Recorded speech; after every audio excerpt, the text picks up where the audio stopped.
howlgalla ay sameeyeen ciidamada ammaanka ee gobolka Sool oo horkacayay taliyaha qaybta biliiska ee gobolka Gaashaanle Dhexe Ibraahim Jaamac Daad ayaa xorriyadoodii dib ugu soo celiyay boqolaal qof oo Itoobiyaan kuwaas oo xiriyo ugu afduubnaa kooxo hubaysan deegaan dhaca waqooyiga gobolka Sool magaalada Laascanoodna u jira 77 kiiloomitir dadka halkaasi ku afduubnaayay Itoobiyaanka ayaa loo daabuli jiray gobolka Bari si ay ugu dabargudbaan dalka Yaman oo ay u tahriibaan Itoobiyaanku alaaba taliyaha qaybta booliiska ayaa sheegay in dadka deegaankaasi ay ka soo cawdeen dhibaato ay dadkaasi wax tahriibiya iyo dadka la tahriibinayo ku hayaan deegaankaasi ugu horeyn taliyaha qaybta booliiska ee gobolka Sool ayaa ka hadlaya waxyaabihii ay halkaasi ka qabteen intii howlgalkaasi uu socday daraanu fasaxna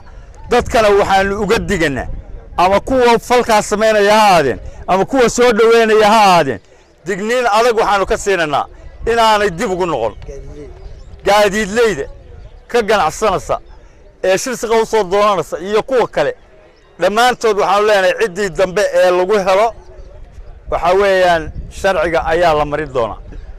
waxa kale dhibaatada kale ee halkan ka dhacday ay tahay deegaankii oo bariyahan baqaylinayay oo ka dacwoonayay dhibaatooyin deegaanka ay u geysteen oo culayskaas iyo dadkaasi ay ku hayaan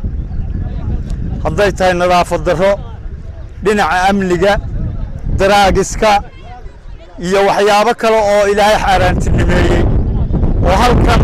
hoy u noqotay ayaa ciidanka booliisku saaka ka soo howlgalay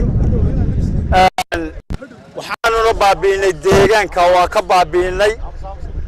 dadkaasna xorriyadoodii baan loo celinay hadeer laga bilaabana cid haysataa ma jirto dadka deegaanka Guumeys ayaa soo dhaweeyay howlgalkaasi waxayna taliyaha qaybta iyo ciidamada ammaanka uga mahad celiyeen howlgalka ay deegaankaasi ka sameeyeen kooxaha dadka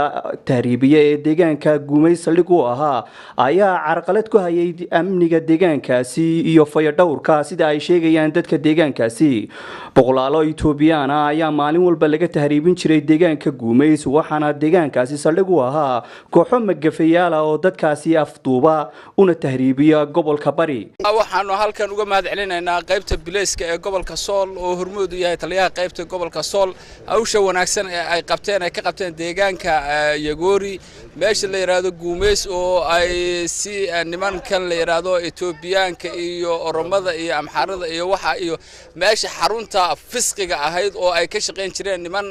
waxa weeye burcada oo maanta ay baabi'iyeen hawsha waanu ku taageersanahay aad iyo aad baan u soo dhaweynaynaa waa taliyaha qaybta iyo qaybta biliiska ee gobolka aad baan ugu mahad celinaynaa waanu ku dhiirigelinaynaa hawlaha wixii inay qabtaan oo waa aad iyo aad baan u taageersanahay Faarax Maxamuud Dubad TV-ga Goobjoog magaalada Laascanood